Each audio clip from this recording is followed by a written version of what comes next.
Bueno, buenos días Buen a todos día. y todas. Bienvenidos, bienvenidas a otra actividad del Pensando lo Vincular. Y antes de dar comienzo, bueno, queríamos poner en palabras que no fueran escritas, que ya todos saben, seguramente, por circulado por los mails y por las redes, la pérdida que hemos tenido de Janine Puget. Así que bueno, hay mucho para decir sobre ella, no va a ser esta la ocasión, pero no podemos dejar de nombrarla por las huellas que ha dejado en todos nosotros y en cada uno en particular. Así que tomamos de ella uno de sus tantos, de sus tantas virtudes, ¿no?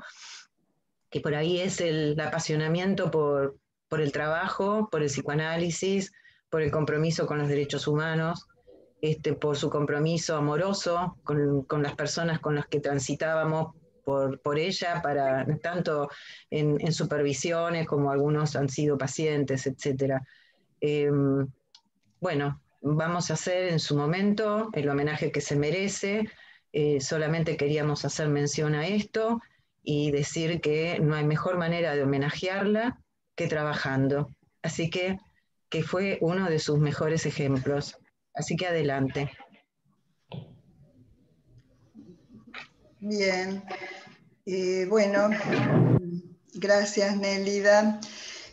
Bueno, yo les hablo en nombre del equipo organizador de Pensando lo Vincular. Mi nombre es Susana Palonsky y les voy a anunciar cuáles son las actividades que tenemos programadas en la PPG para este mes de noviembre, que son muchas y que esperamos puedan también ustedes participar.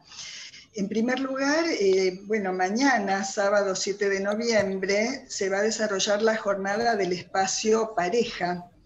El nombre de esta jornada es Espacio Analítico con Parejas, Intervenciones, que va a ser una actividad que va a transcurrir entre las 9:30 y las 15:30 del día sábado de mañana. Luego tenemos el viernes 13 a las 12 del mediodía, se presenta la revista de la PPG de este año, que se llama Vínculos en tiempo de incertidumbres posibles e imposibles, con muchos artículos interesantes sobre todo lo que hemos atravesado durante este año tan especial. Y luego el sábado 14 a las 14 horas se va a realizar un homenaje y un recordatorio a nuestro querido compañero Miguel Spivakov. Se va a hacer la presentación del último libro que él nos dejó, que se llama Amores en Crisis. Así que bueno, tenemos una agenda muy interesante y muy nutridita. Y bueno, hoy es un día especial porque es la última presentación abierta del ciclo Pensando lo Vincular 2020. Este ciclo se va a reiniciar en forma abierta para todos ustedes el año que viene. Ya veremos qué manera va a transcurrir el año que viene, si va a ser presencial, si va a ser solo virtual como este año o si va a ser de manera mixta. Lo vamos a ir viendo en el transcurso del tiempo. Quiero decir que, bueno, es la última actividad abierta, pero sin embargo, para los miembros de la institución va a haber un último encuentro, que va a ser un encuentro de cierre del ciclo Pensando lo Vincular, y lo vamos a hacer a fin de noviembre. Ya les vamos a avisar de qué manera vamos a hacer esto. Y bueno, la presentación de hoy está a cargo de uno de los talleres del área científica de nuestra institución. Este taller tiene un nombre muy sugerente, que es ¿Cómo hacer psicoanálisis en el horror de una profunda noche? Ya los compañeros, colegas de este taller les van a explicar por qué se llama así. Ellos nos van a contar de qué se trata. Les voy a contar quiénes son los miembros de este taller, los integrantes.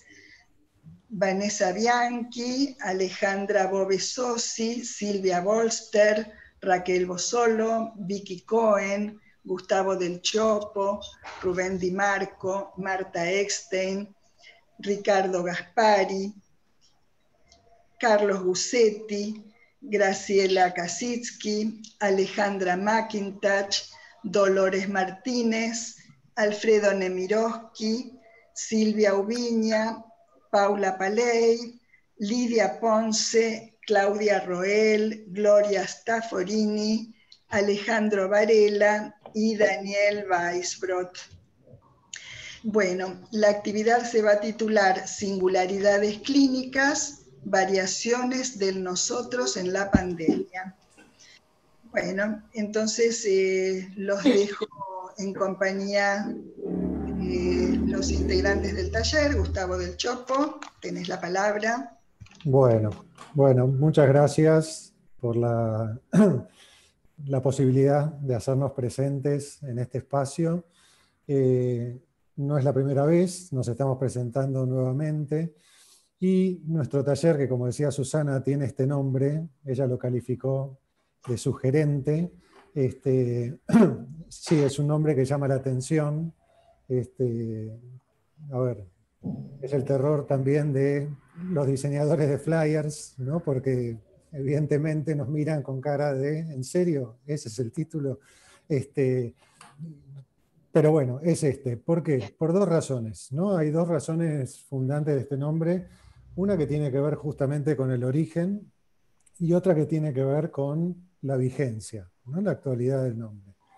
El origen nos remonta a la conferencia que da Alain Badiou en noviembre, casi en esta fecha de 2016, en la Universidad de Los Ángeles, en California, donde él, que no sabemos bien de qué iba a hablar, pero de repente toma la palabra en un sentido pleno y dice, bueno, tengo que hablar de esto, voy a hablar de esto. Esto es la elección de Trump, ¿sí? Digamos, cuando Trump asume la presidencia, sale electo de la presidencia, ¿no? Cualquier semejanza con la actualidad esperamos que hoy, ¿no? Esto sea bastante distinto, pero tuvo que ver con ese hecho, en primer lugar, y cuando empieza él su conferencia, cita unos versos de Racine que hablaban de él durante el horror de una profunda noche, ¿sí? La conferencia queda titulada así, dos puntos, la elección de Trump o las elecciones presidenciales, etc. Esta es una de las cuestiones que en ese momento a un pequeño grupo, ¿no? Que nos propusimos armar el taller, nos impactó, ¿no? Así como el triunfo de Trump, también esta conferencia nos impactó, y es como si nos hubiéramos mirado y nos hubiéramos dicho, bueno, ¿y nosotros qué? ¿No? Digamos, ¿qué hacemos con esto? ¿No? Dicho más elegante, quizá podemos tomar las palabras de Marcelo Viñar, ¿no? En el título de su libro, cuando él decía, ¿cómo nos cambia un mundo que cambia? ¿Sí? Bueno, esa interrogación inicial nuestra tuvo que ver con transformar esa conferencia en una pregunta, ¿no? Que era, bueno, ¿cómo hacer psicoanálisis en el horror de una profunda noche, ¿no? En estos tiempos, etcétera, etcétera. Hoy nos proponemos hacer el taller con ustedes, ¿sí? Hacer en un sentido fuerte, ¿no? Es, por un lado, dar algún testimonio de lo que nosotros fuimos trabajando en estos años, desde 2017 que venimos trabajando, digamos, a través de autores, viñetas, textos, anécdotas y demás. Dar testimonio en el sentido de que, en la medida en que lo que nosotros vayamos diciendo o en lo que nosotros vayamos diciendo, hable eso trabajado por nosotros, y también en el sentido de lo que les vamos a presentar, como algunas ideas, como algunas proposiciones, y sobre todo dos viñetas que nos parecen que de algún modo pueden ilustrar algo de nuestro quehacer y de nuestra consigna un poco en el taller, que tiene que ver con lo siguiente. Como decíamos, desde 2017 y más allá de aquel acontecimiento, ¿no? Que fue un poco fundacional del taller, el mundo no cesó en proponernos nuevos y nuevos viejos horrores, ¿sí? Nuevos viejos porque el mismo Badiou en la conferencia decía, bueno, no hay nada de nuevo, la verdad, en que alguien o que haya racismo, que haya machismo, etcétera, etcétera. solo que tenemos que interrogar en qué contexto estamos que hace que esto pareciera ser algo nuevo, ¿sí?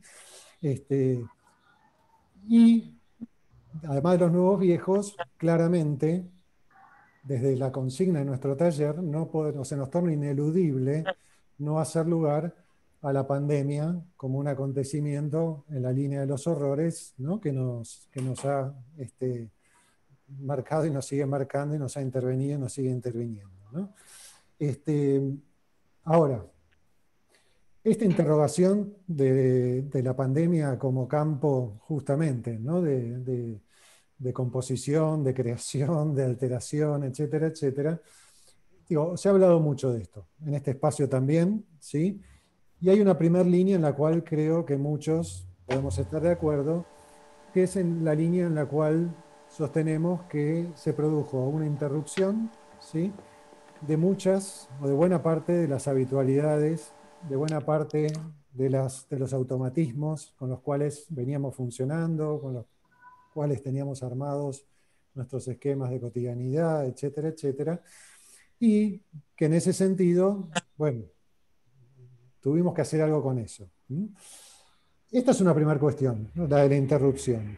Desde ahí, al comienzo, y muchos de nosotros en el taller, y algunos, ¿no?, escribiendo trabajos inclusive, y algunos otros conferencistas en estos espacios, apareció una primera línea fuerte, que era la de pensar en términos de catástrofe, pensar en términos de trauma, pensar en términos de crisis, ¿sí?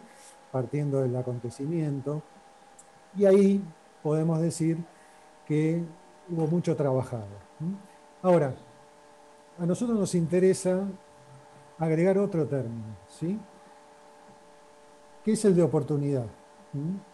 Pero agregarlo porque a nosotros se nos agregó, ¿sí? No es que lo estábamos buscando. Digo esto porque un primer sentido de la oportunidad puede ser un sentido banalizado, ¿sí? Es lo que muchas veces podemos decir, y que incluso, lo digo con humor, nos podemos pegar el cartelito en la heladera para leer todas las mañanas, que es: en toda crisis hay oportunidad, ¿sí? Toda experiencia, ¿sí?, nos permite hacer algo con ella, etcétera, etcétera.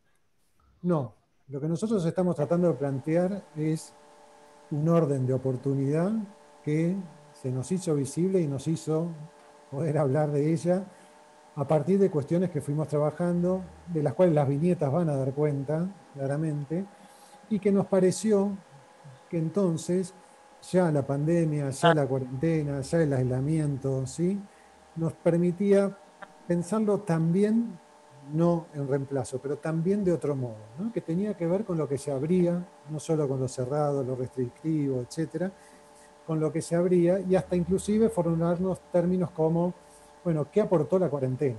¿Sí? ¿Qué aportó el ASPO, ¿no?, en nuestras clínicas, en nuestras experiencias, en nuestras prácticas, en nuestras afectaciones? Que, como decía, es la interrogación básica de nuestro quehacer en el taller.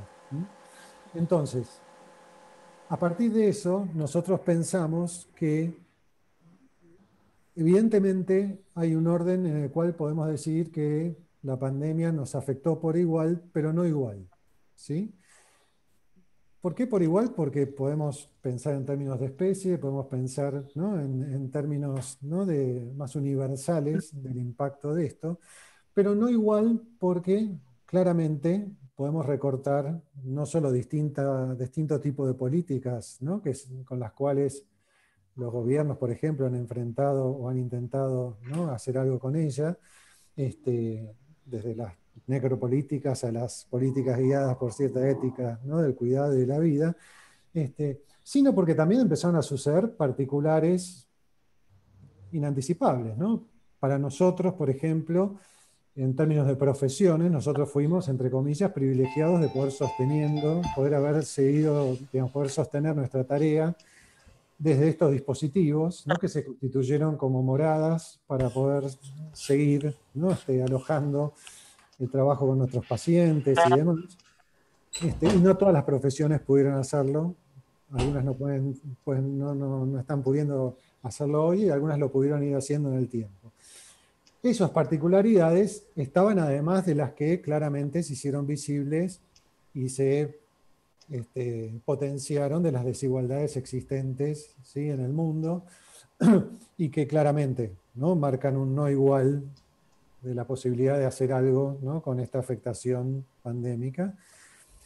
Pero también, y a donde queremos llegar, es a que evidentemente también hay un registro de singularidad intransferible, ¿sí? Ese registro de singularidad tiene que ver con cómo cada cual habitó las condiciones, ¿no?, de la pandemia y del mundo hoy, y que hicieron, bueno, sus propias, ¿no?, composiciones, tramitaciones, afectaciones respecto de sí mismo y respecto, ¿no?, o en relación con otros. En ese terreno es que cobra pertinencia el título de nuestra presentación de hoy, ¿no?, que es Singularidades Clínicas, variaciones del nosotros en la pandemia.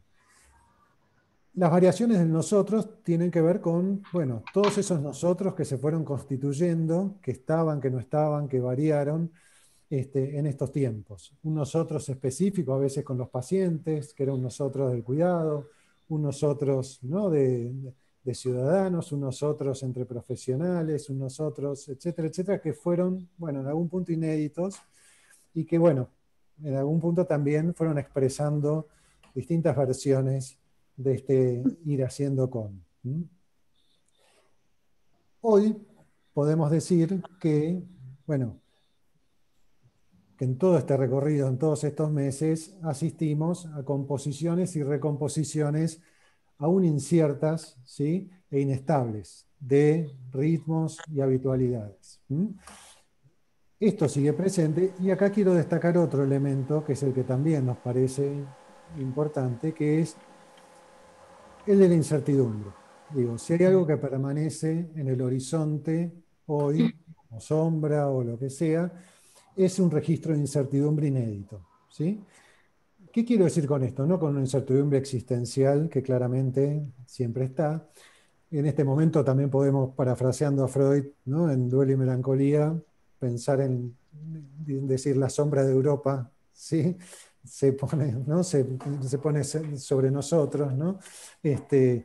Pero sobre todo incertidumbre en algo que a mí me gustó mucho y me impactó mucho, una frase que repetí muchas veces y que en el taller la compartimos, que es la que nos trajo Gisela Untelovich cuando estuvo acá en una conferencia, y ella dijo que un chico, ¿sí?, le dijo a una colega: extraño mi futuro, ¿sí? Esa frase condensa claramente, ¿no?, los múltiples sentidos que podemos producir desde ahí, condensa claramente este registro de incertidumbre inédito al cual asistimos hoy. Y que claramente nos pone en relación a un orden de futurabilidad y a un orden de, en algún sentido, de trazabilidad de experiencia cuestionado, ¿sí?, difícil. Lo cual nos lleva a preguntarnos claramente por nuestra relación al futuro, ¿sí?, y claramente nuestra orientación al futuro, ¿sí? En ese punto, esto lo voy a dejar un poco abierto, quizás lo podemos retomar, nos parece importante no perder de vista esto, ¿no? Hay algo de un futuro que no es claramente, que no podemos componer tan fácilmente y que tiene que ver con una inmediatez de experiencia, ¿sí? En ese sentido, bueno, nos parecía que esa frase y algunas de las cosas que vamos a ir diciendo tocan esta cuestión. Finalmente, me parece que, digo, hay algo de estos nosotros que fuimos constituyendo que, como decía, es una experiencia que queremos hacer hoy también junto con ustedes y que, bueno, permita seguir trazando y seguir elaborando composiciones y recomposiciones, como digo, siempre inestables e inciertas aún, pero que, bueno, pueden dar cuenta y testimonio, ¿no?, de lo que estamos viviendo y lo que nosotros fuimos trabajando en este orden de interrogación fuerte de nuestras prácticas, de nuestras experiencias, de nuestras clínicas. Y por último, digamos que hay algo de lo que aparentemente en una primera instancia apareció, ¿no?, muy trabajado, cuestionado, etcétera, que tenía que ver con este tipo de dispositivos y qué práctica posible en estos dispositivos, que claramente fuimos como dejando de lado para conectar con estos otros aspectos, entre los cuales inscribimos esta idea de oportunidad que queremos compartir con ustedes. Bueno, hasta aquí, Ricardo, tuya la palabra, tuya la oportunidad. Bueno, muchas gracias. Como dice el cartel, soy Ricardo Gaspari. Quiero decirles que, bueno, muy contento de haber llegado a este fin de año con la posibilidad de abrirnos a un diálogo con gente que nos visita. Voy a tratar de darles mi testimonio o de testimoniar cómo, de qué manera en mi clínica fui procesando y junto con los compañeros del taller fui procesando este particular horror por el que vivimos. Y por ahí, con el riesgo de ser un poquito reiterativo, yo, como pasa con los sueños de trauma, yo me acuerdo que cuando terminé la colimba, por muchos años volví a soñar que había perdido la libreta de enrolamiento y que tenía que volver a hacerla, y que bueno, el placer era el despertar.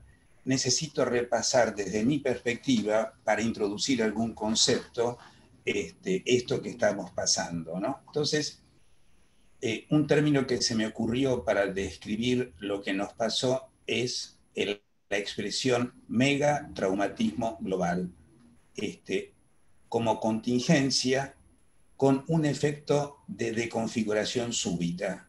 Se me hizo la imagen de un espacio-tiempo cortados con el filo de una navaja, ¿no? En pocas semanas estábamos todos metidos en la pandemia, y esto era arrasante de una habitualidad. Pero ahí se me ocurrió un término que es pensarlo con lo que podríamos llamar casi un oxímoron, porque no venimos de una habitualidad estable, no venimos de la época de las continuidades, de los encuadres, de sesiones de análisis de 4 veces por semana, no, veníamos de una habitualidad vertiginosa, eso parece como un oxímoron, veníamos en tiempos de aceleración en progresión geométrica, donde era importantísimo reinventarnos cada vez acerca de cómo hacer psicoanálisis, y ahí, ¡pum!, ¿no? Viene la pandemia, ¡truc!, se detiene el tiempo.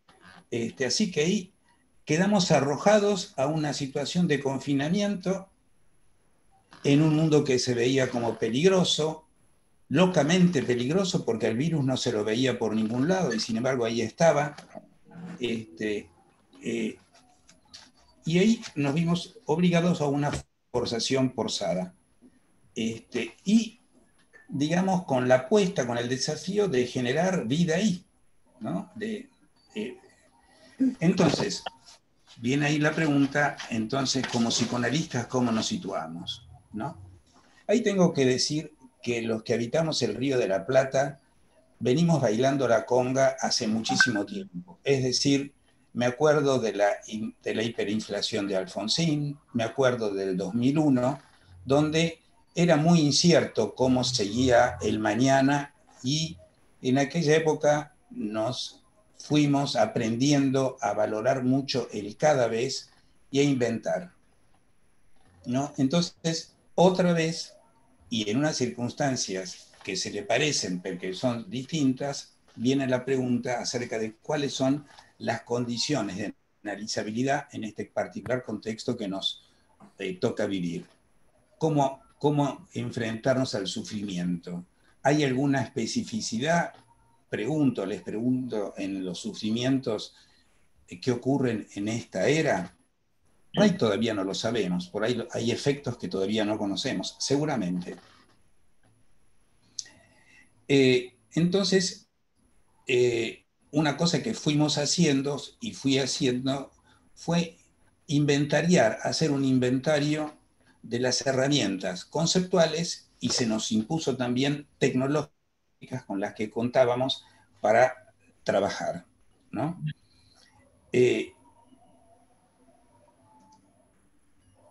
Por ejemplo, recuerdo que una noción que nos fue muy útil, que no la voy a desplegar ahora, que nos arrimó Gustavo del Chopo, es la noción de presencialidad, justamente en relación a no seguir con lo que no se puede e ir descubriendo cómo se puede hacer psicoanálisis en este tiempo. Y creo que buena parte de esto, con esto se van a encontrar en las reflexiones que va a hacer Vanessa Bianchi dentro de un rato y el material clínico de las dos viñetas. Ahora, en relación a mi clínica, yo quiero contarles que los que venimos de la asociación de grupo, hace tiempo que nos autorizamos al desafío y a la apuesta y a la pregunta de cómo operar psicoanalíticamente en condiciones pluripersonales, es decir, con familias, con parejas, con vínculos, y eso nos llevó, digamos, a repasar, a reconsiderar los conceptos de base del psicoanálisis e inventar otros. Y quiero decir que leí hace no mucho tiempo un texto de Harari que vino a precisar algo que yo me encontraba que ya estaba poniendo en práctica, ¿no? Y él, discutiendo la noción de encuadre, la noción de más lacaniana de el corte de sesión, ¿no? Llega a su propio modo de pensar la experiencia analítica y pone sobre la mesa dos palabras: montaje psicoanalítico, ¿no? En la singularidad de cada experiencia analítica se trata que entre analizante y analista se monte, ¿no es cierto?, un modo de poder trabajar analíticamente. Bueno, ahora, yo diría entonces que en cada experiencia analítica me sirvo de un singular montaje analítico, producto de un trabajo que en algún momento llamé actividad configurante de la intervención del analista. ¿Qué quiere decir? Quiere decir que esta actividad configurante de configurante la pienso en tanto orientada a la producción de un espacio-tiempo investido en el cada vez de cada sesión. Es decir, y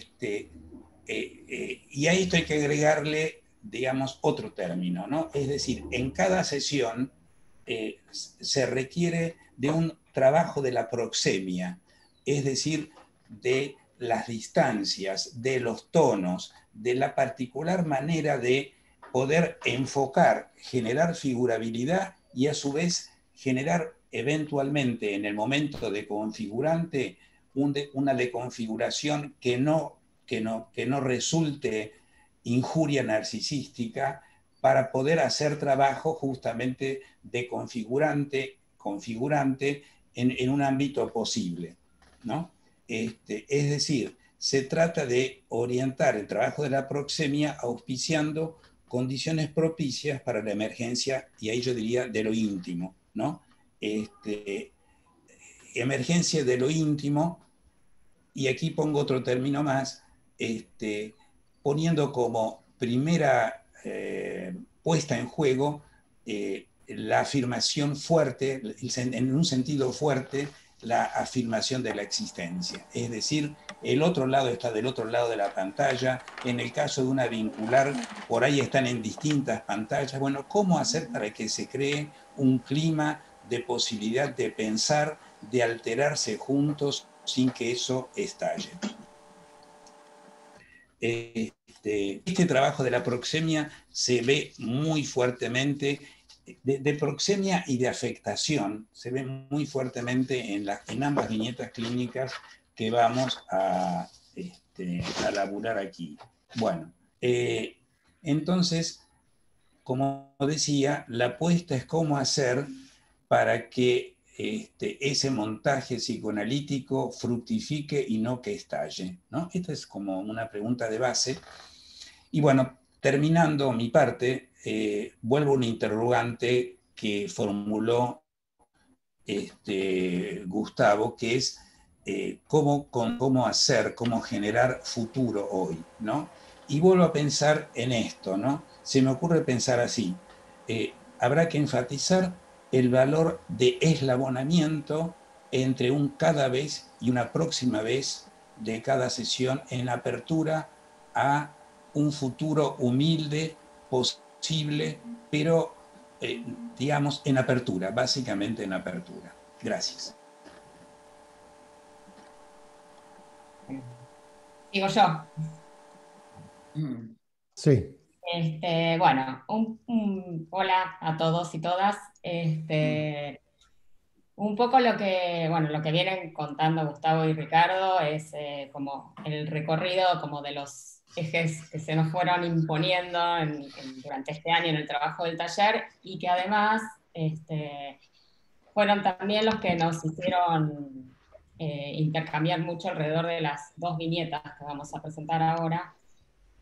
Así que yo voy a presentar otra idea más para poder pensar con todos ustedes las viñetas, que es el tema de la corporalidad. Yo voy a leerles lo que escribí. Aceptar la incertidumbre se opone a tratar de mantener la estabilidad a toda costa, a resistirse al caos. Soportar el caos, soportar la fragilidad como modo de intervenir, de descubrir aspectos de la realidad que no podemos ver, de producir la emergencia de mundos virtuales. En el compartir los interrogantes de la clínica, se nos fueron armando algunos ejes de interrogación. Uno de ellos fue la pregunta por los cuerpos. ¿Qué cuerpo se hace presente en este contexto de virtualidades y pantallas? ¿Qué modalidades toma la vivencia de la corporalidad frente a la interrupción del contacto físico? Ser un cuerpo, tener un cuerpo, tomar cuerpo. En uno de los relatos clínicos que leeremos a continuación, nos encontramos con que el impedimento de los encuentros instalados por la cuarentena posibilitó efectos paradojales impensados. Nos preguntamos sobre los devenires que produce la prohibición del contacto en una joven con dificultades para habitar su cuerpo y las relaciones con los otros. Tomamos para pensar este caso la serie Cuerpo congelado, Cuerpo encuarentenado, Cuerpo convulsionado, conmocionado y el aislamiento obligatorio para todos por igual como productor de posibles, haciendo lugar a la inscripción de un cuerpo erótico sensual. La otra viñeta relata el trabajo en un dispositivo de circuito de calle para niños y adolescentes. Son chicos acostumbrados a la circulación, con pocas referencias a lugares fijos. Aquí la cuarentena, como contingencia, delimita un adentro y un afuera y habilita un nuevo espacio a ser habitado. En este caso, la proximidad y presencia continua de otros cuerpos, la experiencia de la convivencia. Bueno, sigue Graciela. Bueno,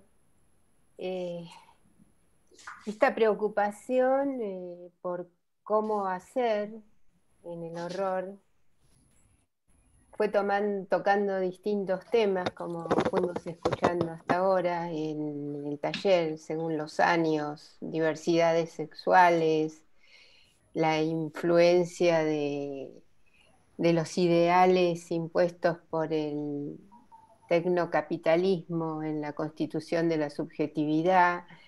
Y bueno, este año es el COVID-19, que nos llevó a descubrir los efectos paradojales de la pandemia y del aislamiento obligatorio. Así fuimos desconstruyendo sentidos prefijados y dando lugar a otros. Por ejemplo, cómo se pensaría lo que es casa, hogar, parador, familia, proximidad, intimidad, permanencia. Y nos pareció que la experiencia de estar cuarentenados instalaba una idea de cuidado diferente. No me refiero al discurso oficial sobre el cuidado, sino al tipo de cuidado que aparece en las viñetas que se van a presentar en relación a su circulación o el desanudamiento entre cuidado y sacrificio.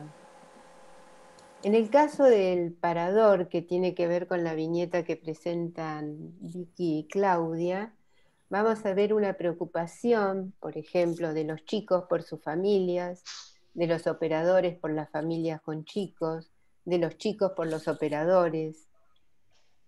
Y bueno, y entonces aquí surgió entre nosotros una formulación que es común inédito de cuidado, que alude a la idea de que dos vivientes desde sus diferencias se pongan en contacto y que desde lugares diferentes y contemplando sus desigualdades pudieran armar un vínculo de protección. Esto implica no subsumir diferencia a desigualdad. Estaría en contraposición entonces a concebir las prácticas de cuidado organizadas en torno a un desvalido y un asistente previamente constituidos.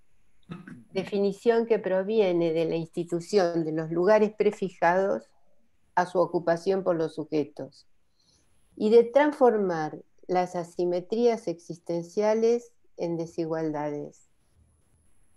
Se puede ver como poner en cuestión estas convicciones habilita otra manera de hacer. Y entonces, bueno, vamos a escuchar a Vicky con la primera viñeta y después a Vanessa, ¿sí? Dale. Bueno, hola. Bueno, A tiene 12 años cuando lo acercan al parador integrantes de una olla popular del barrio. Se quedaba algunos días y otros se iba. Vendía medias en el tren. Sabían que su padrastro era violento y se creía que ese era uno de los motivos por los que se había ido de su casa. El inicio de la cuarentena lo encuentra en el parador con 14 años. A decide quedarse, pero en la convivencia provoca actitudes de mucho rechazo, tanto de los chicos como de los adultos. Es torpe, ansioso, su cuerpo pareciera que no reconoce la distancia del cuerpo del otro. Dicen de él, es un chico con pocos recursos simbólicos y muy corporal. Le cuesta mantener hábitos de higiene y esto molesta a los otros. Plantean en una de las supervisiones que no lo toleran y muchas veces fantasean con que se vaya. Y el modo de ponerle un límite es que si no mantiene ciertas pautas de convivencia, se tiene que ir a la casa. Pregunto, ¿qué casa? A partir de darse cuenta que saben muy poco de su familia, deciden 2 operadores, integrantes del equipo, visitar su casa. Cuando llegan, ven que la casa eran 4 chapas donde viven 5 adultos y 11 niños entre 4 y 10 años. Sin luz, sin gas, sin cloaca. El único ingreso de dinero es el de una de las tías que trabaja en una cooperativa. Tomar contacto con el contexto habitacional y familiar, con un trozo de su historia, impacta y conmueve al equipo. Podríamos decir que aquello instituido que lo definía hasta ese momento tambalea, no encaja, hace pregunta, posibilita pensarlo de otro modo. Ahora, en esa trama familiar, donde los cuerpos no se discriminan, no hay distancia posible, ni hay las mínimas condiciones de humanización. Esto produce un cambio de posición en el equipo y sus intervenciones van en la línea de enseñarle hábitos de higiene y de convivencia. Comienzan a registrar que frente a ciertos estímulos en relación a las tareas escolares, reconocen en él ciertas capacidades que no habían registrado hasta ese momento. A se sitúa de un modo distinto, menos impulsivo, ya no se ubica todo el tiempo para que los otros chicos lo golpeen, lo maltraten o lo rechacen. Durante 2 años iba y venía, no se podía quedar en ningún sitio, andaba en el tren.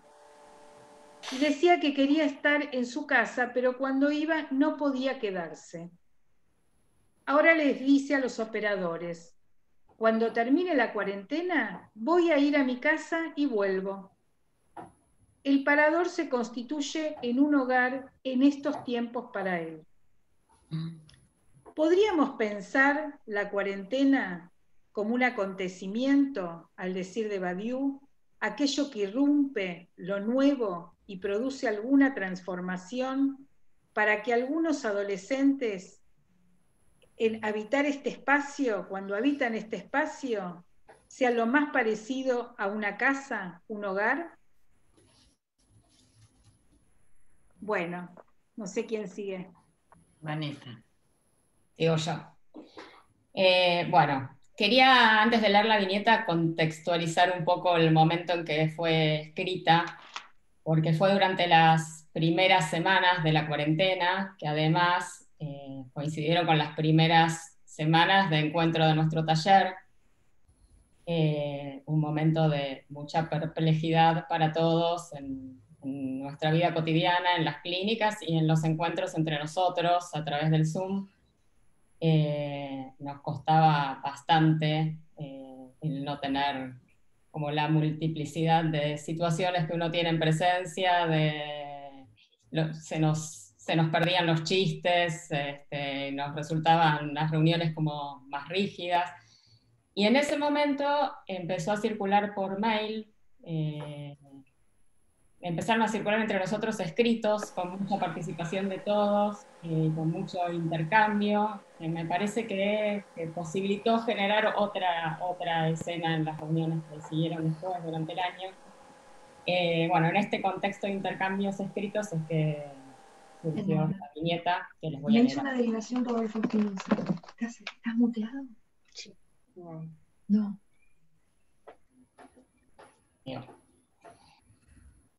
Maya sueña con abrazos. Son sueños a repetición. Distintas personas, distintos lugares, siempre los abrazos. Es muy raro. Vos sabés lo que me cuesta abrazar a alguien o decirle que lo quiero. Le cuesta mucho hablar sobre todo esto. Encuentro el recurso de la escritura. Leyendo me puede contar. Recuerda el accidente el día que nació su hermano. Caminaba con su tía para ir a conocerlo. Era un día muy ventoso. Recuerda su cuerpo congelado ante la escena de una chapa volando y cayendo sobre ellas y la cabeza de su tía lastimada. Maya tenía 6 años. No recuerda nada de los años subsiguientes, solo el comienzo del odio a su cuerpo. En esos años comenzó a engordar. Sufría el bullying de sus compañeros de primaria por este motivo. Durante la adolescencia encontró la amistad, pero siempre fuertemente instalada en lo intelectual. Maya tuvo un lugar central como consejera, cuidadora, enfermera de sus amigos. Los sueños de abrazos comienzan durante la cuarentena, una vez que termina de rendir todos los exámenes de la facultad. ¿Qué afectos se ponen en juego cuando no están dadas las coordenadas habituales? Extraña horrores los encuentros con sus amigos. Sin embargo, no parece tratarse en este caso de la añoranza de aquello de lo que la pandemia nos priva, sino del registro de que los abrazos se constituyeron en una privación. Hasta el momento su cuerpo había quedado fuera de escena, encuarentenado por su desconexión afectiva y los kilos de más. Maya comienza a escribir sobre el odio a su cuerpo, lo historiza, se anima a contarme que es virgen. Poco antes de que se decretara el aislamiento, había comenzado a salir con un chico. La primera vez que, aunque no se atreviera a decirlo, parecía sentirse muy atraída. La semana siguiente a la primera salida, Maya sufre una convulsión, mientras duerme. Luego de una larga serie de estudios, le diagnostican epilepsia del sueño y desde entonces está medicada. Entre las muchas cosas que la angustian de esta situación está el retroceso en su independencia. Los padres temerosos casi no la dejan salir, mucho menos dormir en otro lado que no sea su casa. A diferencia de la descarga nerviosa durante el dormir, los sueños de cuarentena introducen la sensualidad, al decir de Deleuze, la potencia de lo virtual. Más que una resignificación de lo añorado, podría tratarse del anticipo de una novedad. La posibilidad de construcción de un nuevo espacio, de un nuevo cuerpo.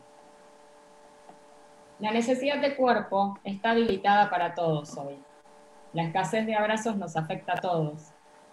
¿Será la incorporeidad globalizada lo que la habilita a registrarlo? Las dificultades con su cuerpo, su incapacidad de conexión afectiva y un ubicarse como sacrificada cuidadora de sus amigos y de sus padres fueron temas que recorrieron de distintas maneras los primeros tiempos de trabajo. Entre las conversaciones que mantuvimos en el taller, me interpeló la propuesta de pensar e intercambiar sobre lo novedoso y su articulación con lo transferencial. Pienso el encuentro amoroso y el posterior episodio de la convulsión como un primer momento de percepción de intensidades desestabilizantes. En ese momento, Maya, invadida de angustia, me pide adelantar la sesión y surge la posibilidad de expresar un gran enojo con sus padres médicos que poseen el saber sobre el cuerpo. Registro de vulnerabilidad. Los sueños con abrazos se inscriben en este diálogo transferencial y posibilitan el animarse a contar, la historización, la escritura. Pensaba este episodio como una segunda vuelta, la cuarentena como situación de desestabilización que nos atañe a todos. En contraposición a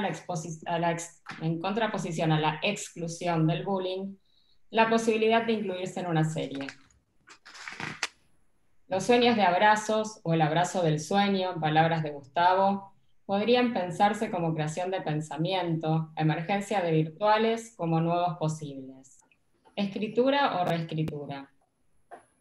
En cuanto a la potencia de lo transferencial, resalté un párrafo de un trabajo que nos mandó Raquel al grupo sobre Deleuze esquizoanalista. Rolnik se exilia en París durante la dictadura brasilera. Y dice, escuchar a Deleuze en sus seminarios tuvo el misterioso poder de sacarme de ese estado, algo que no sucedía necesariamente por el contenido de lo que decía. Pues al comienzo mi francés no era muy bueno, pero sí por su estilo, especialmente por su voz. Su timbre transmitía una riqueza de estados sensibles que parecían poblar su cuerpo. Sus palabras y su ritmo parecían emerger de esa riqueza, delicadamente esculpidos por los movimientos del deseo. Esta transmisión contagiaba a todo aquel que lo escuchase.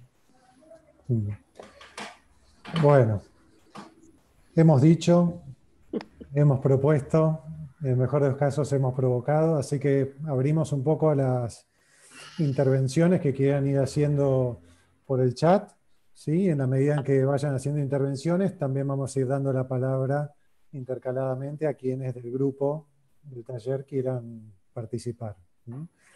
En ese sentido, Alejandra y Raquel están trabajando con el chat. No sé si quieren ya o tienen ya algo que comentar o proponer o transmitir. Por ahí esperamos un poquito. Bueno, no sé, Raquel, si vos relevaste algo. No, me parece mejor esperar que alguno dispare algún comentario de lo que escuchó. ¿Había algún comentario previo sobre configurar lo configurante de Gabriela Letón, que tal vez permita que charlemos un poquito más sobre esto que proponía Ricardo? Habla un poquito más fuerte, Alejandra, porque no se te escucha bien. Bien, decía que hay un comentario sobre configurar el configurante, pone Gabriela Letón, en relación a lo que proponía Ricardo, pero estamos a la espera, como dice Raquel, ¿no? Sí, quizás hay un término entre lo que planteé yo y lo que planteó Ricardo, que había surgido en el grupo también, entre lo configurante y digamos, y la oportunidad, era la contingencia configurante, ¿no? Nos vimos frente a distintos tipos de contingencias que fueron configurando escenarios que, como no cesamos de insistir, se tornaban inéditos e inanticipables, ¿no? Y en ese sentido, bueno, quizás hay algo ahí, ¿no?, de lo que planteaba Ricardo, que toca la idea de la oportunidad y que se toca con algo que también en el chat expresaron y pude leer, que es esta idea de la pregunta por el futuro, ¿no? Como instalar algo de esa pregunta por el futuro que la persona que comentaba decía que no siempre está, que estamos, ¿no?, muchas veces trabajando entre el presente y el pasado, y que instalar esa pregunta por el futuro parece ser, ¿no?, bien pertinente. Bueno. Me avisan si quieren decir algo del chat. No sé si alguien del grupo, mientras tanto, también quiere aportar algo. ¿Yo puedo? Sí. Sí. Alejandro, ¿habló? Bueno, sí. Simplemente un comentario que me produjo mucha atracción, algo que no le había escuchado en el trabajo que vinimos haciendo a Ricardo, cuando Ricardo evoca esta frase de Harari a propósito del montaje, pensar la escena del análisis como un montaje psicoanalítico. Pensaba en ese sentido que el montaje es un procedimiento cognitivo que básicamente lo que destituye es la serie lineal del tiempo, donde uno recupera aquello que quedó excluido en lo que se armó. O sea que hay una reconfiguración precisamente de lo que se presenta. Y esta idea, en relación al extraño mi futuro, es una invitación a revisitar el pasado. O sea que el futuro se arma con la revisitación del pasado. Aquello que en verdad en esto que hay quedó excluido. Y en ese sentido pensaba, cuando Ricardo evocó lo del montaje, que en ambas viñetas, cuestiones ligadas al amparo, cuestiones ligadas al lugar, a la morada, al cuerpo deseante, ¿no? Habría que pensar de qué manera se revisitan como excluidas en el dispositivo que antes de que se acelerara esta producción capitalista venían en falta.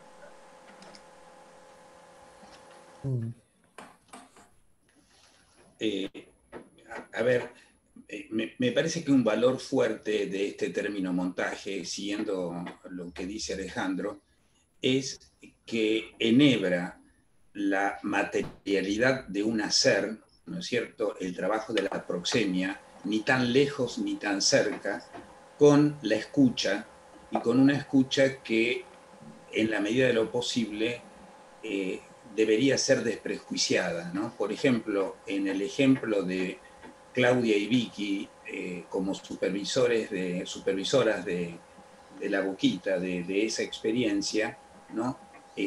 Todo el trabajo de ir inventando cada vez cómo pasar de la molestia que producía a indagar sin prejuicio, pero a indagar inventando procedimientos para transformar eso en un movimiento complejizante en el buen sentido de su convivir ahí, ¿no? Bueno, eso. Alejandra y Raquel, creo que hay alguna intervención en el chat, no sé si la quieren plantear. Sí, me parece que sería interesante preguntarle a Gabriela Letón para que lo diga, porque ya mandó 2 o 3 alrededor de la intervención de Ricardo, quizás sería bueno que lo diga con voz propia.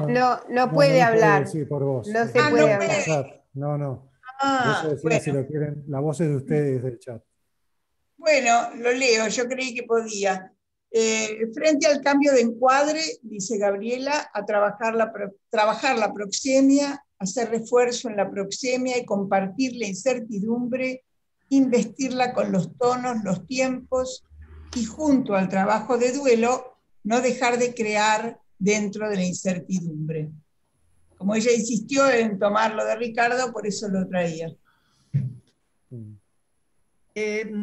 Tal vez algún comentario sobre esto, ya que estamos, parece que la idea de la proxemia es la que toma Gabriela.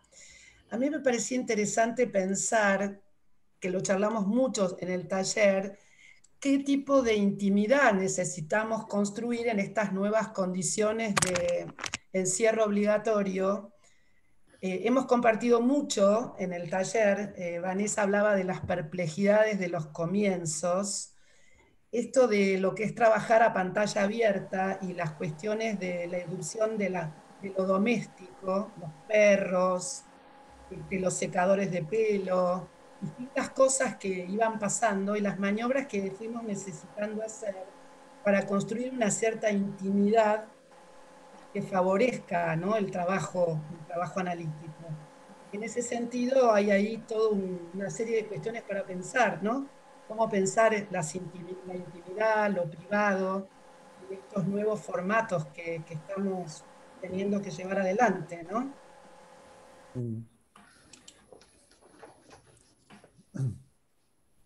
Ahí, Alejandra, Raquel, no sé si quieren leer otra intervención del chat y después vemos si alguien del grupo quiere hablar, decir.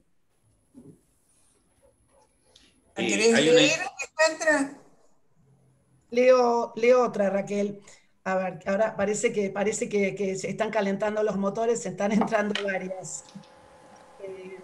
A ver, acá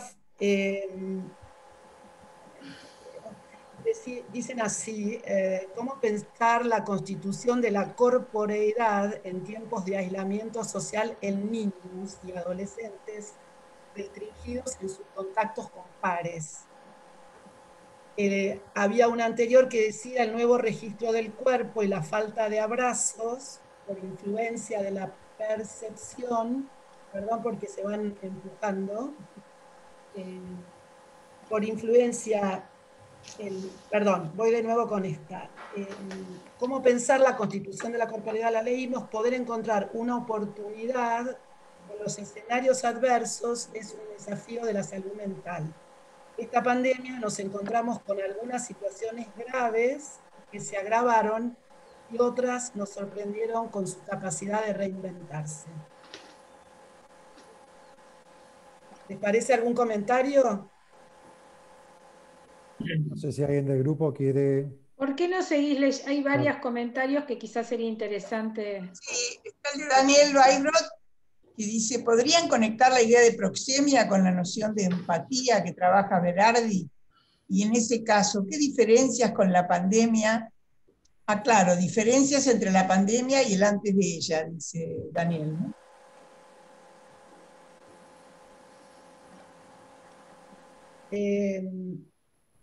Yo tengo la impresión de que sería bueno no leer tanto, sino que alguno hablara, ¿no?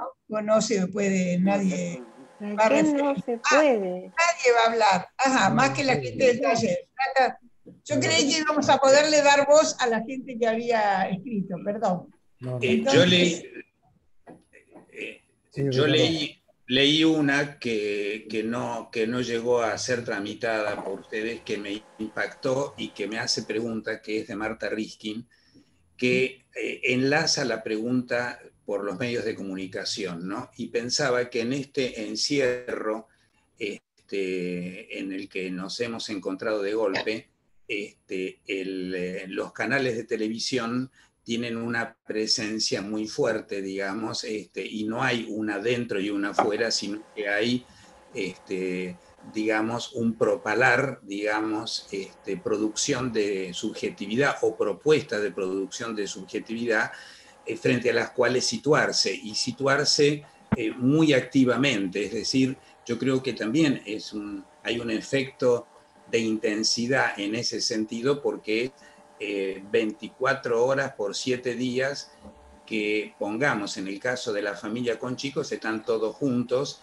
y expuestos a un montón de estímulos frente a los cuales hay o no la posibilidad de situarse, digamos, ¿no? ¿Alguien más? Sí, Gloria. Sí, yo me quedé muy impactada por la frase de extraño mi futuro, ¿no?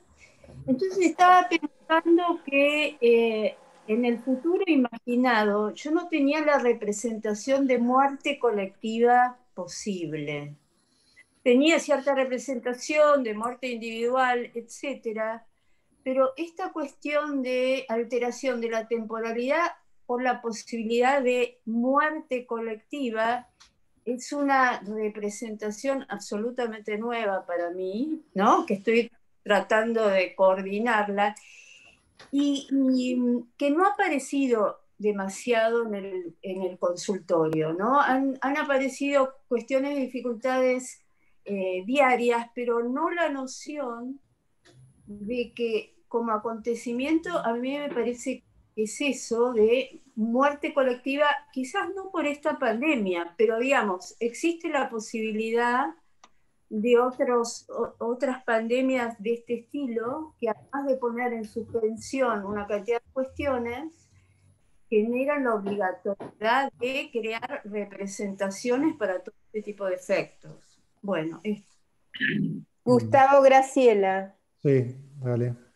Voy a leer una pregunta, un comentario de Susana Palonsky que me parece que hace a las discusiones o lo que circuló por el taller. Ella dice, poder encontrar una oportunidad en los escenarios adversos es un desafío a la salud mental de cada quien. En esta pandemia nos encontramos con que algunas situaciones graves se agravaron y otros nos sorprendieron con su capacidad de reinventarse. Esto fue un planteo que circuló bastante y las viñetas que se eligieron creo que tienen que ver con esta posibilidad de reinventar situaciones, ¿no? Donde de pronto el concepto este que ya trajeron de interrupción, que lo tomamos, bueno, de varios autores, llegó a través de Diego Sturlack, ¿no? La interrupción de los automatismos que venían imperando hasta ahora, descubrió otras formas de estar y de ser. Eso se ve en el trabajo de Maya, de la paciente que soñaba con los abrazos, que nunca había experimentado, digamos, y también en la forma en que los chicos del Parador procesaron ese límite impuesto por digamos, por la cuarentena en ese momento, que les impedía salir para no contagiar a los que se quedaban adentro, ¿no? Que era una regla nueva, porque hasta ese momento el Parador funcionaba, los chicos entran y salen cuando quieren. A partir de cierto momento eso cambia y genera una situación diferente y que fue de oportunidad de vida para ellos, ¿no? Sí. Hay otro mensaje que me parecía interesante tomarlo porque es una pregunta y un señalamiento a la vez de la manera en que se expuso hasta ahora, de Ana María Romagnoli. Me llamó la atención que casi todas las exposiciones hablan de cuarentena y la verdad que yo pienso a lo que vivimos como tiempos de pandemia. En Mendoza tenemos una apertura mayor que en Buenos Aires y me pregunto si ambos conceptos refieren a las mismas cosas. ¿Serán lo mismo? ¿Implican diferencias? Como que por ahí la cuarentena es algo que se impone y los tiempos de pandemia como algo que nos atraviesa a todos.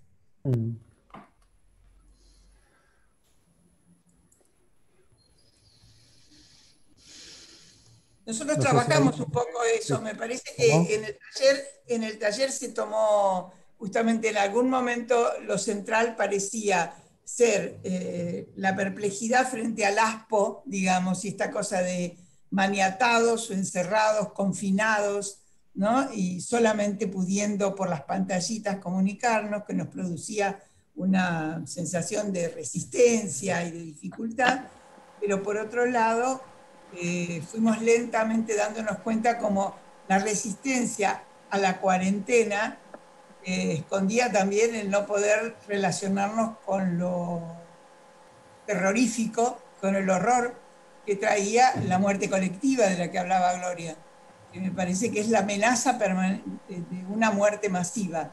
Esto me parece que era algo defensivo, y es probable que lo defensivo haga que se confundan a veces ambas cosas.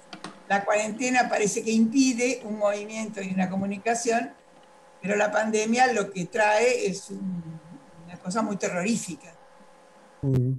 ¿Puedo decir algo? Sí, Vicky.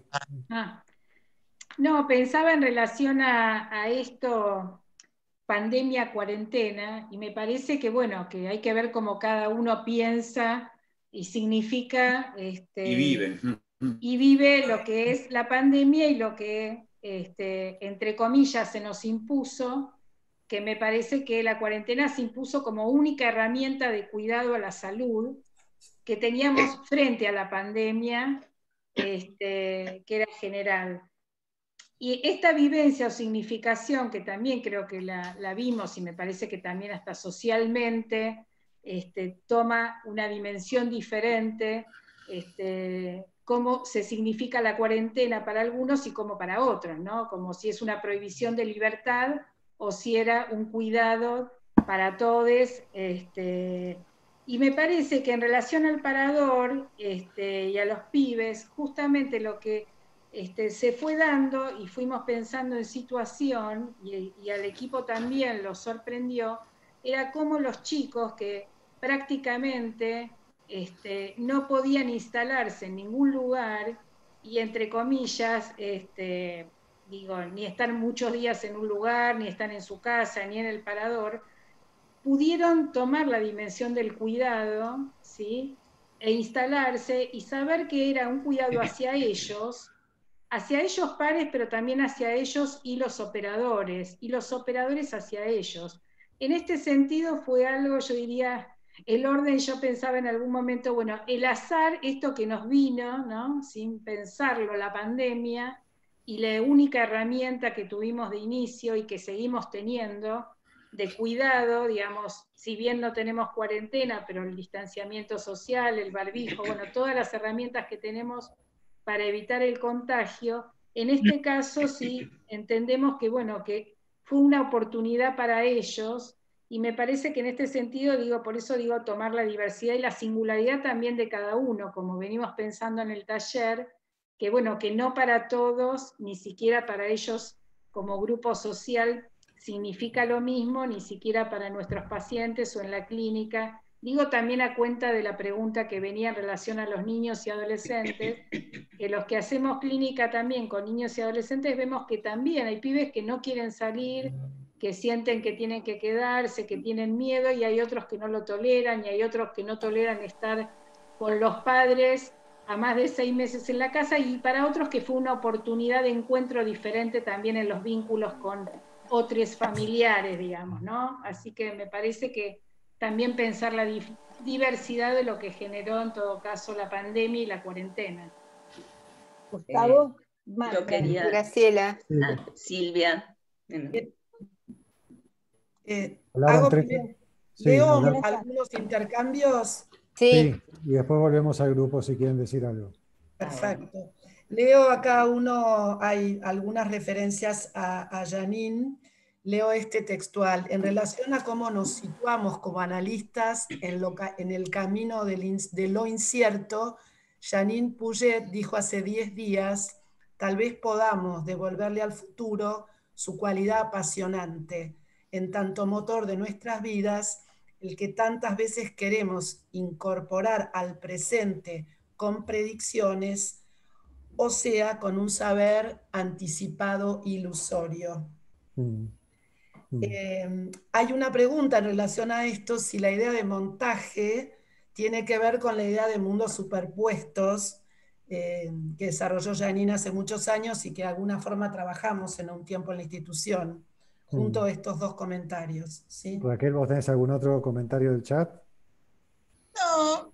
¿No? Bueno, hay uno de Paulina Calmeñequi que dice, es que el sueño en su expresión, por ejemplo, abrazos, una forma de incluir el confinamiento. El abrazo, una forma de proteger, de Paulina, ¿no? Y hay otro que dice, de Ana María Ramagnoli, que sigue preocupada por la cuestión de la cuarentena: creo que la cuarentena impuesta y tan prolongada agrega dramatismo a lo que de por sí implican las angustias e incertidumbres que supone la pandemia, por la imposición del encierro y la limitación a la libertad y el autocuidado. Bueno, estaba Marta y Silvia que querían hablar. No sé si después alguien más para que lo... Rubén. No, Ricardo. Graciela.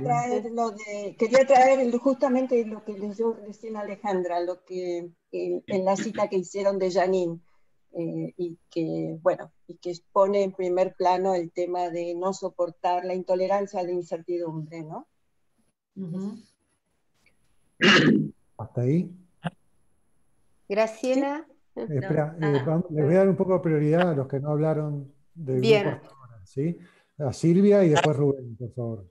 Sí, quería decir que previo a la pandemia, en realidad en el taller, fue circulando este deseo, creo, común, de conmover nuestras certezas, incluso justamente las certezas que vienen desde las propias teorías, ¿no? Entonces, me parece que esto es previo a la pandemia, es decir, la necesidad de algo que no sea solamente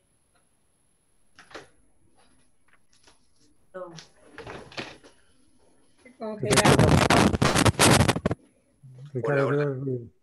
Se congeló. Parece que Silvia se congeló. A ver, Silvia, si podés terminar, porque se te congeló. Sí, en el sentido de que esto de conmover certezas e ir más allá de lo establecido no sea algo que se sostenga en el tiempo, ¿no? Que no sea solamente por una cuestión de crisis que nosotros interrogamos, inventamos, conmovemos nuestras teorías, sino que esto nos permita con una continuidad de las cosas que se abrieron a partir de esta situación de amenaza y de la pandemia, ¿no? Y una última cosita, que es que está la incertidumbre, pero también está la desmentida que solemos muchas veces tener en relación a la finitud de la vida.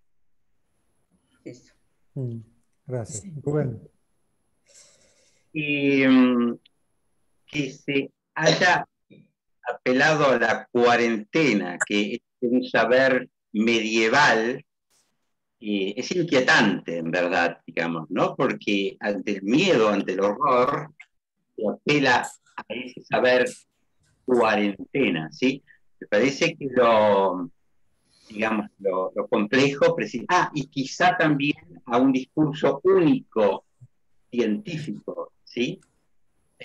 Quizá justamente la interpelación que estamos viviendo cotidianamente y a partir de la clínica y a partir de nuestras relaciones de amistad y familiares y nietos y esto y que el otro, bueno, todo esto está permanentemente en cuestionamiento precisamente, y lo que se plantea es la circulación, los modos de circular, de generar invenciones de afectos y de encuentros, precisamente que trabajen este tema del cuidado a través de la cuarentena. Y en este sentido, la cuestión de niños y adolescentes, en principio, también pone en cuestión el lugar del otro, la presencia del otro, en la familia, en la pareja, cuando existe. Esto está verdaderamente en una situación muy crítica, ¿sí? Pero el lugar del otro, ¿no es cierto?, demasiada presencia, aplasta. Cómo generar espacios de intimidad en la cotidianidad lo vemos permanentemente en el trabajo clínico, ¿no? Ese otro que paradojalmente puede ser muy necesario y al mismo tiempo muy arrasador de las posibilidades de juego y de su gestión. No sé, antes de ir a los del grupo que también quieren seguir hablando, volvemos al chat. Si hay algunos nuevos mensajes que Raquel, Alejandra nos quieran compartir, Había uno de Elena Berflein que estaba más en la línea de la repetición y la construcción de futuro. Ella preguntaba cómo revisitar el pasado sin caer en la repetición y cómo incluir la novedad como construcción de futuro. Hacía una reflexión en relación a esto. Eso me parece que le tendría que decir yo, que fue el que usé la expresión revisitación del pasado. Si puedo intervenir, Gustavo. Bueno, espera que leemos a ver alguno más, así vamos haciendo equilibrio y no sé, Raquel, si vos tenés algún otro No, para me leer. parece que hay una pregunta que sería interesante para la gente que trabajó en la asociación, la cuestión de los mundos superpuestos de Janine. Sí, eso quería. Me parece que sería interesante relacionada justamente con esto. Dice Silvia Dornan, si se puede pensar el montaje psicoanalítico entre paciente y analista relacionándolo con aquel concepto de Janine. Me parece que sería bueno que alguien lo explicite. Bueno, Graciela, entonces está Ricardo y Alejandro. Sí, no sé, Ricardo, si vos querés hablar de eso. Yo iba justamente a comentar del... Sí, iba a ir por ahí, pero dale vos. Bueno, me parece que la idea de mundos superpuestos apunta a un concepto de una coincidencia que arma una especie de punto ciego, tanto para paciente como analista, porque es algo que tienen demasiado en común. Y justamente la del montaje del dispositivo me parece que trata de armar una situación entre analista y paciente que no remite a ningún modelo anterior, ¿no? Bueno, esto era la que... Sí, yo, Daniel, Gustavo. Bueno. Sí, yo iba a tomar alguna pregunta de Daniel. Mundos superpuestos tiene que ver con una situación ilusoria en donde una parte, el analista, por el tipo de discursividad, lo piensa muy coincidente, ¿no?, con el otro, y eso es ilusorio, eso es un punto ciego, como decía Graciela. Y en el montaje hay una operatoria de aproximación en relación a que el otro es un prójimo, pero es un prójimo que sabemos, por eso actividad configurante de configurante es algo que está en la cabeza todo el tiempo, ubicando que hay siempre algo ajeno del otro jugándose, pero que si no se produce una afirmación de la existencia del otro, en el sentido de la empatía, en el sentido, en este momento, no de alguien, por ejemplo, que detenta un saber y otro que viene a preguntar, sino que la fuerza de la situación clama por armar un nosotros que se arma como Busetti lo estuvo trabajando también en el taller, en donde uno le pregunta, ¿me ves? ¿No me ves? Toca este botón, no toques el otro. Ahí hay un punto de aproximación al otro o haciendo un obraje para que sea posible el trabajo de la diferencia. ¿Me explico? Bueno, eso básicamente. Alejandro y Gloria los tengo presentes, pero le voy a dar la palabra a Daniel, que todavía no habló, ¿sí? A ver si podemos hablar todos. Daniel, y sí, Raquel también. No, quería retomar un poco lo de mundo superpuesto desde otra mirada. Yo me quedé pensando, si bien formo parte del grupo, escuchando como el trabajo, como entre comillas, desde afuera, me hacía pensar que en realidad nuestro grupo, creo yo, que se llama Cómo hacer psicoanálisis en el horror de esta profunda noche, no de una profunda noche. ¿Por qué digo esto? Porque alguna vez habrá habido un psicoanálisis por fuera del horror de una profunda noche. Freud creó el psicoanálisis, digamos, tuvo la Primera Guerra, la posguerra, la Segunda Guerra Mundial, ¿no? No había profunda noche. Claro, no había profunda noche cuando Winnicott decía, por ejemplo, están bombardeando Londres y se tiraba abajo de la silla en el medio de una reunión. No había ahí profunda noche. ¿Alguna vez hubo no profunda noche? O el problema es que nos quisieron vender que el psicoanálisis podía operar por fuera de lo histórico social. Entonces termino con esto porque me parece interesante que así como pensamos el 1 a 1 de cada consulta, el caso por caso, decía Clara Stein recién en una intervención, me parece que también tenemos que pensar en el época por época, ¿no? como que cada época tiene que poder revisar su propia profunda noche en la que opera y cómo el psicoanálisis no puede quedar afuera de los efectos de lo histórico social funcionando ahí donde estamos funcionando. Hasta ahí. Bueno, le doy un poquito la palabra a Raquel, que estuvo trabajando en el chat, pero también quiere decir algo, y después está Alejandra y Gloria, y si se suma algún chat, alguna intervención, también lo leemos, ¿sí? Raquel. Yo voy a decir otra cosa, pero voy a primero decir algo con respecto a lo de Daniel, porque me tocó. Yo creo que es importante lo que dijo Daniel en un sentido, que lo recordamos a Ignacio Leocovi cuando pensaba el cono de sombra, que tiene cualquier positividad, ¿no?, en la organización social, que siempre hay un cono de sombra. Personalmente, que gane Trump o no, y que gane Biden en Estados Unidos puede ser un horror, uno u otro, pero me parece que para algunos Guernica fue un horror, y no se vuelve de ese horror, para mí. Entonces digo porque me parece que el horror, además, tiene singularidades. Lo de Trump es una cuestión que a Badiou le toca porque es el fascismo que ellos han tenido y tienen permanentemente también en Francia, etc. Pero a nosotros además nos toca no solo lo que pasa en Estados Unidos, sino el horror de lo que fue ver otra vez esa agresión contra la gente más vulnerada del país. Eso primero. La segunda cosa que yo quería decir era que la idea de los mundos superpuestos se basa en esa división, escisión que dijo Daniel, alrededor del lugar del psicoanálisis, dónde se produce psicoanálisis, ¿no? Que me parece que es, por ejemplo, producir intimidad en condiciones alteradas, hemos tenido que hacerlo muchas veces, en la dictadura, en un bar, en una esquina, en la Plaza de Mayo, en cualquier lado, escuchando un testimonio de torturas, etc. Por lo tanto, me parece que la intimidad en condiciones alteradas es un oficio para muchos de nosotros. No se necesita la pared que deje afuera de la ventana, el horror de la violencia, como decía el texto de Cuestionamos, que luego vuelve a entrar la violencia por la ventana. Me parece que esto rompe con esa idea. Pero la idea de mundos superpuestos se basaba un poco en esa idea de que de pronto los mundos estaban muy superpuestos, justamente, y eso impedía seguramente cierta operación y posibilitaba otra operación. Cuando Carlos nos traía lo que pasaba en la relación con el paciente, me parece que se producía una cosa muy interesante. De pronto el paciente decía, cuídate.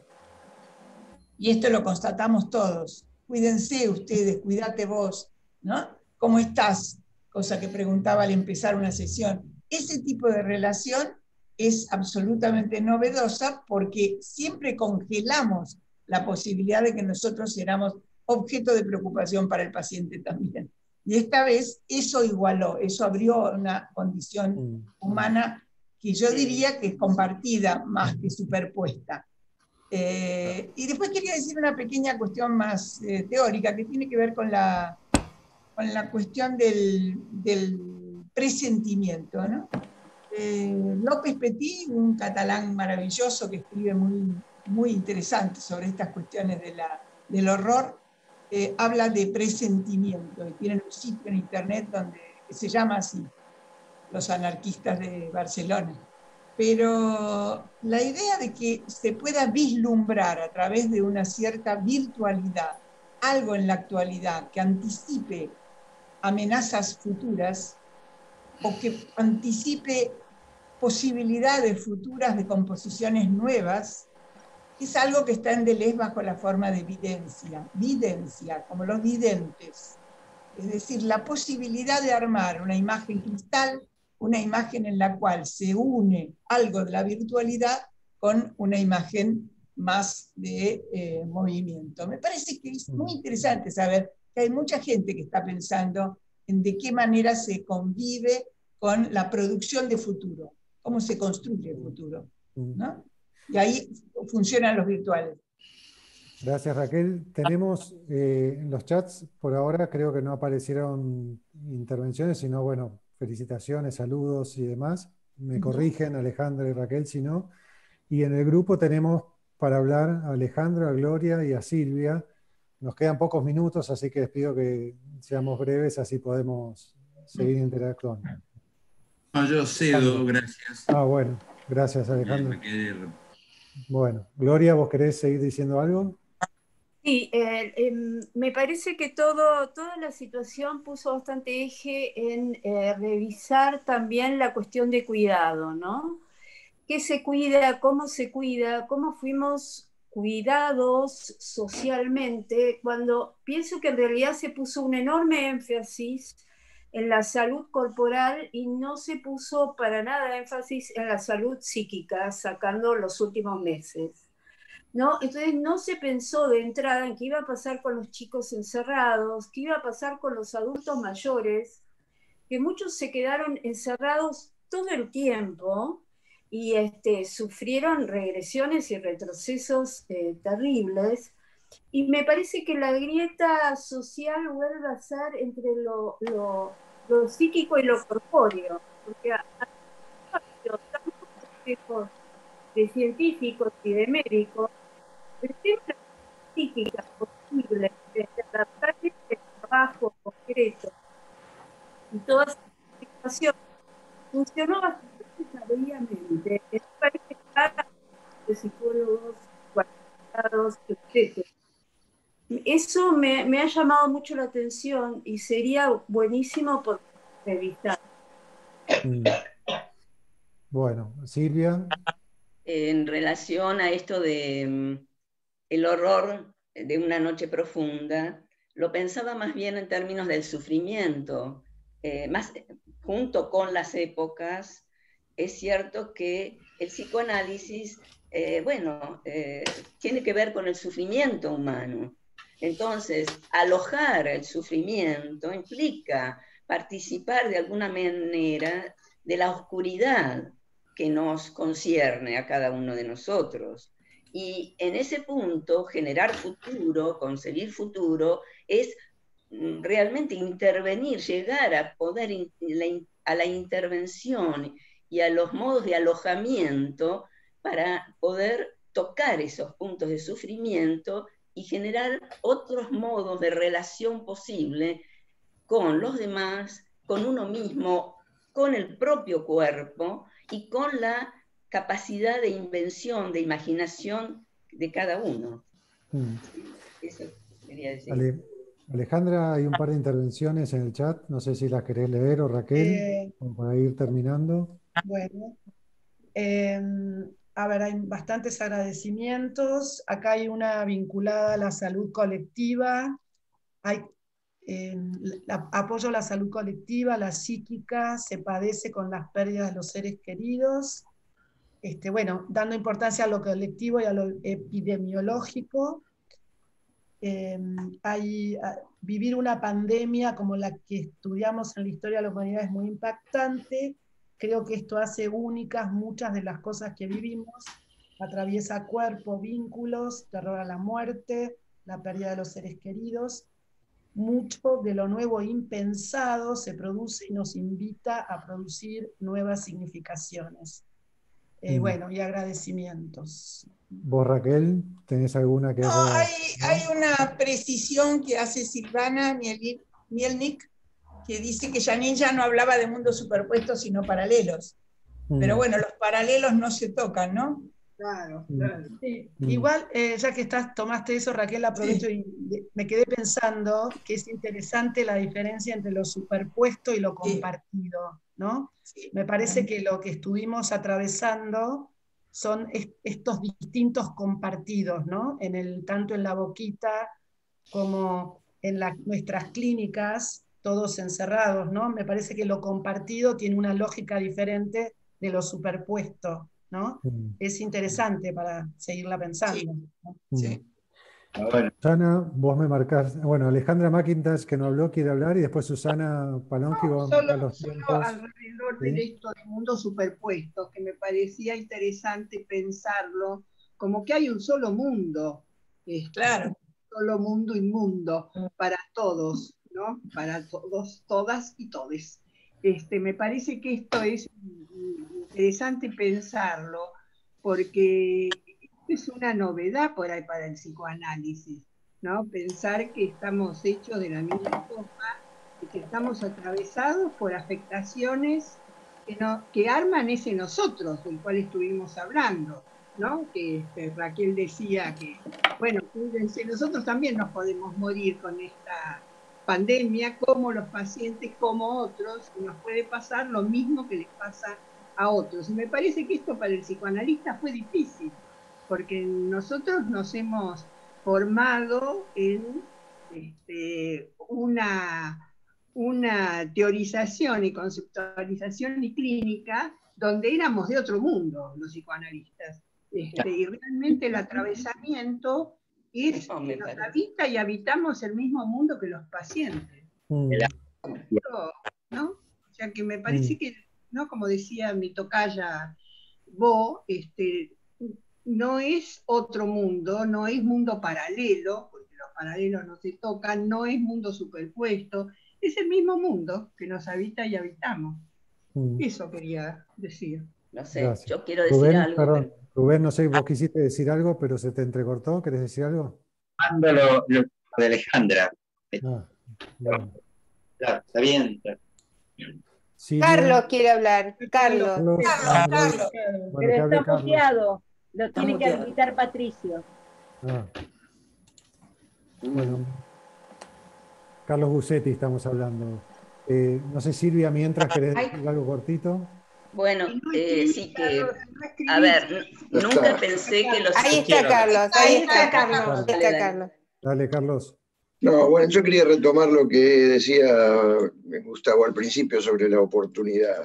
Me parece que toda la conversación ha girado alrededor de dos cosas, creo, ¿no? Una es en qué medida nos interroga la pandemia en cuanto a nuestros dispositivos clínicos, ¿no? Esta idea de la actividad configurante-desconfigurante que planteaba Ricardo, el trabajo de proxemia, me parece que eso se ha conmovido la presencialidad de Gustavo, nos ha planteado cosas que creo que se ha transformado en una oportunidad para poner en primer plano cuestiones que creo que muchos nos hemos interrogado desde mucho antes, como alguien decía.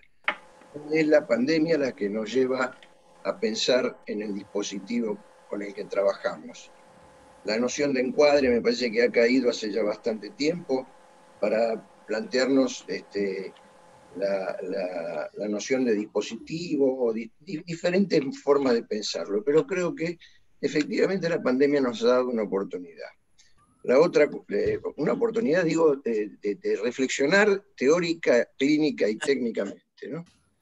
Eso por un lado. Por otro lado, me parece que otra de las cuestiones que han circulado es el tema de los mundos superpuestos, de los mundos paralelos, de las confluencias en situaciones, ¿no? Del compartir, de los mundos compartidos en todo caso.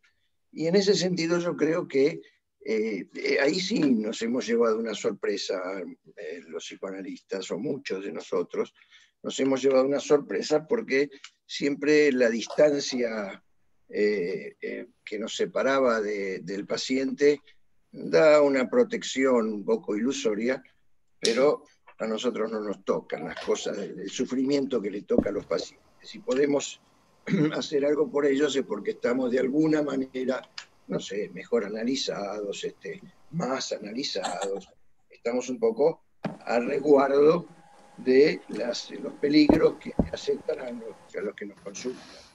En este caso me parece que la cosa se ha puesto muy distinta y también creo que es una enorme oportunidad que nos brinda esta situación para bajarnos del pedestal, para entender que vivimos con los mismos peligros e incertidumbres y con un futuro tan incierto. Y creo que esa necesidad de construcción de futuro tiene que basarse sobre estas experiencias. Creo que no va a haber un futuro que no sea mucho más crítico respecto de nuestra práctica que venía siendo. Y bien, como lo decía antes, creo que, y en esta institución en particular, el pensamiento crítico está ya instituido, lamentablemente. Bueno, nada. Bueno, Carlos, Eso. gracias. Susana. Gustavo, yo quería decir pero, algo. No sé, Susana. Susana Panofsky. Sí, tienen todavía unos minutos más, así que si tiene ganas de incluir algo puede hacerlo, no hay problema. Bueno, Marta. Gustavo, sí. Sí. Hay dos intervenciones que Sí. aluden a si los chicos de La Boquita, por ejemplo, viven en el mismo mundo, digamos, que el resto de los chicos. Y creo que estas preguntas, hay dos intervenciones, ponen en juego esto de qué es lo que puso en primer plano la pandemia, en uno de los primeros planos, en relación a la desigualdad, ¿no? Ingresos, lo laboral y la vivienda no son la misma situación, no habitamos el mismo mundo que en otras circunstancias y en otras situaciones sociales. Esto lo ha puesto muy en primer plano la pandemia. No sé, Sí, Claudia, yo quería Víctor, si decir, quieren no, decir. yo quería decir algo en este sentido que, bueno, depende, es una pregunta que también nos queda, pero depende cómo conceptualicemos el tema de mundo, ¿no? Claro. Porque claramente a mí me parece que el mundo que nos habita no es el mismo para todos. Y en todo caso la pandemia, previo a la pandemia, y en todo caso la pandemia visibilizó mucho más la desigualdad que hay. Yo quería decir algo, no sé si es mi turno. ¿Cómo? Dale, dale. Silvia. Silvia. No, quería decir que nunca pensé que los psicoanalistas podíamos estar en otro mundo, pero bueno, y más bien que mundo, se me ocurre pensar en las condiciones de analizabilidad, que es lo que nos concierne en digamos, ¿no? Pensando que se consideraba inanalizable a algunos pacientes, y hoy en día las condiciones de analizabilidad tienen más que ver con las resistencias del analista. ¿Sí? Es responsabilidad del analista generar condiciones de analizabilidad.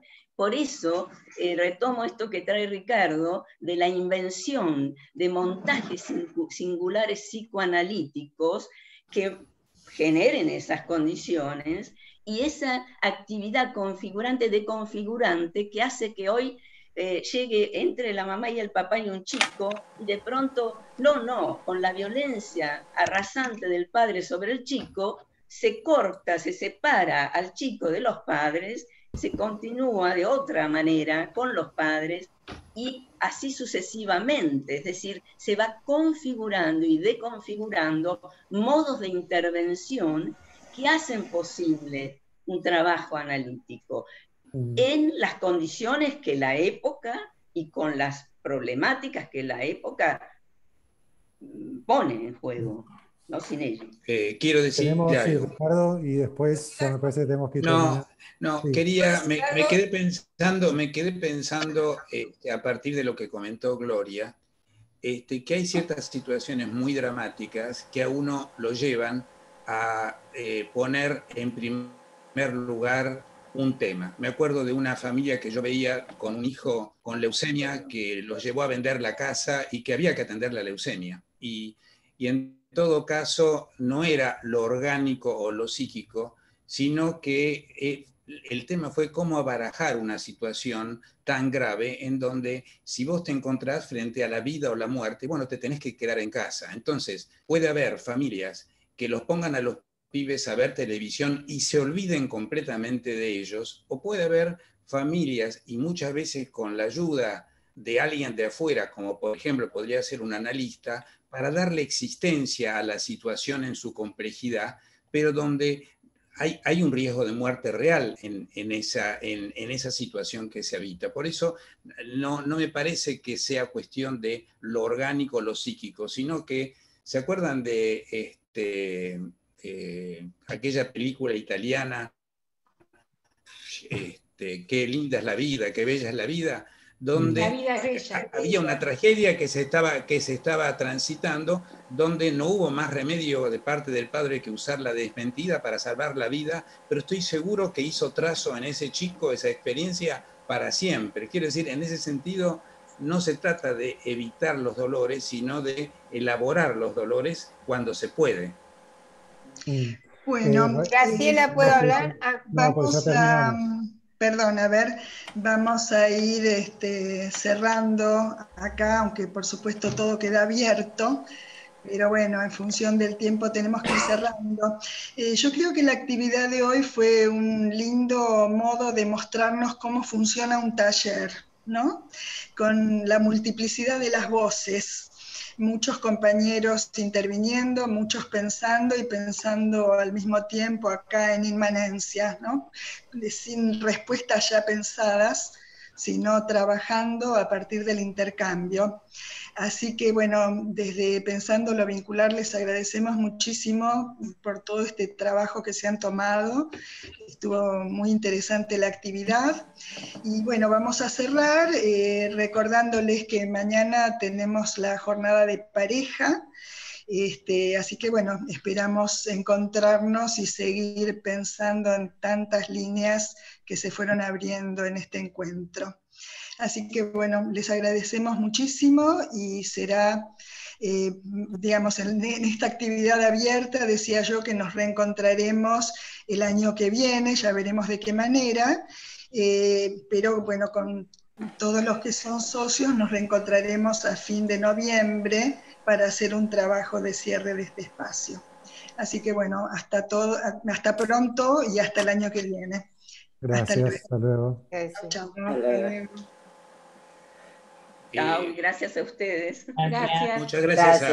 Gracias a todo el mundo. la comisión, a Nélida, Susana. Chao. Si vieron el mail, la gente